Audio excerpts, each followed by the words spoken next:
بھاگے گی وہ تباہ و برباد ہوگی اور آسمان سے عذاب لے کر آئے گی.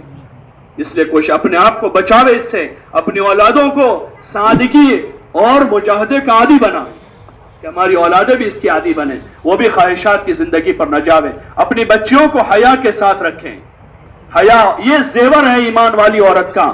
سونے چاندی کے ہار اور چوڑیاں اور قسم قسم کی ڈیزائنیں وہ عورت کا زیور نہیں ہے. عورت کا زیور حیا ہے. ٹھیک ہے, اس کی زینت کے لیے جو اپنے شوہر کے لیے کرے گی اس کے لیے زینت کرے گی جتنی شریعت میں گنجائش ہے.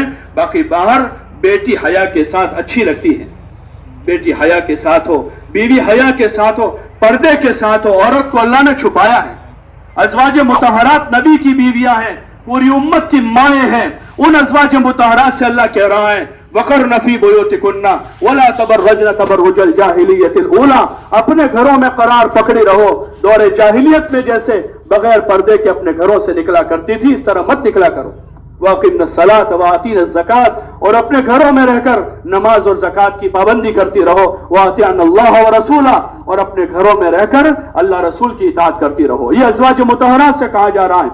جو امت کی مائیں ہیں ان کو کہا گیا, ان ماؤں سے کہا کہ اگر تمہارے دروازے نبی کے گھر پر کوئی آ کر معلوم کرتا ہے تو تم اس کو نرم لہجے میں جواب مت دو. اس کے ساتھ نرم لہجے میں بات نہ کرو تم اس سے. عورت کیسے بات کرے گی اجنبی مرد سے؟ اور پھر کھلے طور پر دروازے پر روبرو ہو کر بات کرے گی. وہ کیسے ہو سکتا ہے؟ ایک ایمان والی عورت کی غیرت کے خلاف ہے اور ایک ایمان والے مرد کی غیرت کے خلاف ہے کہ اس کی بیوی کسی اجنبی سے روبرو ہو کر بات کر رہی ہے. روبرو ہو کر تو کیا, پردے کے پیچھے سے بات کرنے کا جہاں حکم دیا وہاں اللہ نے ازواج مطہرات سے کہا کہ تم سخت لہجے میں بات کرو, نرم بات مت کرو. کہاں سے آئے ہو بھائی, کیوں آئے ہو, کیا کام ہے, ایسا مت پوچھو اس کو, بلکہ کہہ دو کہ گھر میں کوئی نہیں ہے. اگر کوئی مرد ہے تو مرد نکلے گا, اور مرد نہیں ہے تو وہ عورت کہہ دے گی اندر ہی سے گھر میں کوئی نہیں ہے, بس بات پوری ہو گئی. اگلا سوال کرے گا تو جواب نہیں دے گی, کب آئیں گے, کیوں ہیں, اگلا جواب نہیں دیں گی. وہ سخت لہجے میں منع کر دے گی. وہ کسی اجنبی کا ٹیلی فون نہیں اٹھائے گی. کیسے ہو سکتا ہے کہ ازواج مطہرات کو اللہ کہہ رہا ہے کہ پتہ نہیں وہ سامنے والے کے دل میں روگ ہو, تم اس سے ذرا زیادہ نرم بات مت کرو. اپنی بیٹیوں کو یہ سکھانا, یہ ان کا زیور ہے, یہ ان کا ایجوکیشن ہے, یہ ان کی تعلیم ہے. اگر حیا سیکھی ہوئی عورت ہے, تقوی والی عورت ہے, حیادار عورت ہے, اللہ کے فرائض پر قائم ہے, یہ ہائی کوالیفائیڈ لیڈی ہے, یہ ہائی کوالیفائیڈ عورت ہے.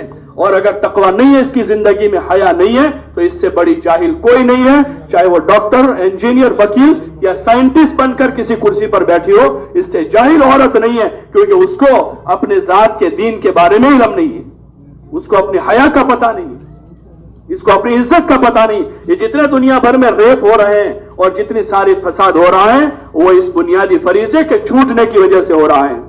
اللہ نے ہم کو عقل دی ہے, اس عقل کا استعمال کریں. اندھوں کے پیچھے اندھے نہ بنیں, اندھوں کے پیچھے اندھے نہ بنیں.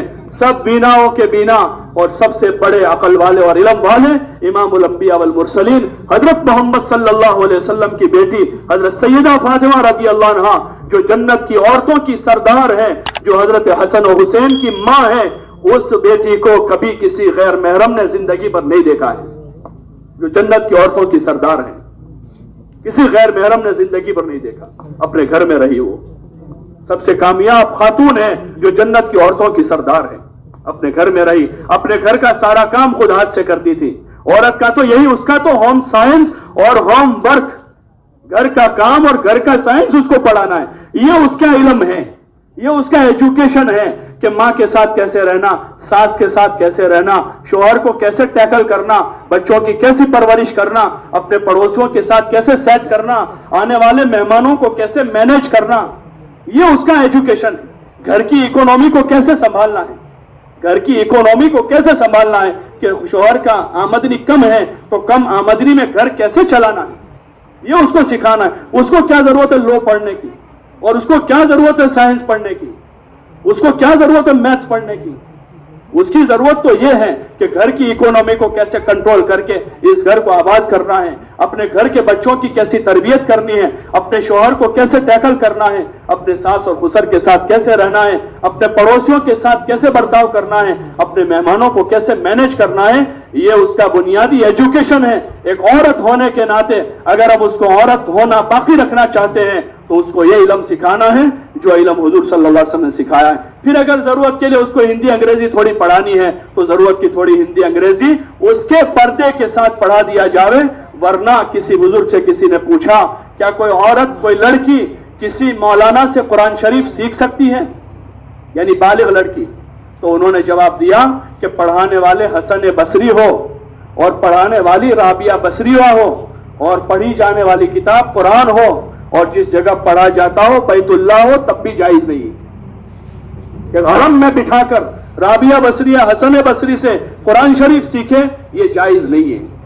جب تک چھوٹی بچی ہیں وہ کسی غیر محرم سے پڑھ سکتی ہے۔ جب مراہقہ ہو گئی یعنی 9 سال کی ہو گئی، اب اس بچے کو مکتب میں بھی استاد کے پاس سے استانی کے پاس پڑھانا چاہیے۔ تو پھر کیسے گنجائش ہوگی کہ وہ 50 بھیڑیوں کے بیچ میں سال بھر بیٹھے گی، وہ 50 درندوں کے بیچ میں سال بھر بیٹھے گی جو اس کو گھور گھور کر دیکھ رہے ہیں روزانہ؟ وہ کالج میں ہے، وہ یونیورسٹی میں ہے، وہ ہاسٹل میں اکیلی رہ رہی ہے۔ ایک مسلمان کی کیا غیرت مر چکی ہے؟ اس باپ کی غیرت مر چکی ہے۔ 50-100 کلومیٹر دور اس کی بیٹی تنہا وہاں راجکوٹ میں اور پتہ نہیں کہاں کہاں یہ تنہا بیٹی وہاں پر تعلیم MBBS کر رہی ہے اور BUMS کر رہی ہے۔ اس باپ کی، اس ماں کی غیرت کا جنازہ نکل چکا ہے، غیرت ختم ہو چکی اسلامی۔ کہ گھر میں رہی بیٹی کو ماں باپ کو ٹینشن ہوتا ہے، کنواری بیٹی جو 24 گھنٹے ماں کے پاس ہوتی ہے پھر بھی باپ کے دل پر، دماغ پر ایک ٹینشن سوار ہوتا ہے کہ گھر میں جوان بیٹی ہے۔ کسی جگہ رات گزارنے سے وہ پرہیز کرتا ہے گھر جا کر سوؤں کہ گھر میں جوان بیٹی ہے۔ کیا زمانہ آ گیا کہ اس باپ کو ذرا پرواہ نہیں ہے، 500 کلومیٹر دور اپنی بیٹی کو ہاسٹل میں چھوڑ کر آ رہا ہے۔ کیا ضرورت ہے اس تعلیم کی؟ کیا ضرورت ہے اس تعلیم کی؟ اس بے غیرتی کے ساتھ اپنا ایمان برباد کر کے، اپنی حیا کا سودا کر کے کیا ضرورت ہے ایسے ایجوکیشن کی؟ اللہ کے لیے اپنی ذات پر رحم کریں، اپنی نسلوں پر رحم کریں۔ جس ترتیب پر، جس سسٹم پر ہم جا رہے ہیں، اہل یورپ اس پر تھوک چکے ہیں، وہ اس سے بیزار ہو چکے ہیں۔ ان کی لڑکی سب جگہ گھوم کر اب پردے میں آ رہی ہے۔ ان کی لڑکی اب ساری یونیورسٹیاں کالج گھوم کر وہ کہہ رہی ہے کہ ہمیں تو سکون محسوس ہو رہا ہے پردے میں۔ اسلام ایک ایسا مذہب ہے جس میں حیا ہے اور جس میں سکون ہے۔ وہ جس کی طریقے پر ہم جانا چاہ رہے ہیں وہ تو واپس آ رہے ہیں، اور ہمارے پاس نبی کا طریقہ ہے، حضور والا مبارک علم ہے۔ اللہ کے لیے اپنی نسل پر رحم کریں، اپنی نسلوں پر رحم کریں، اپنی اولادوں پر، اپنی بچیوں پر، اپنی پوتیوں نواز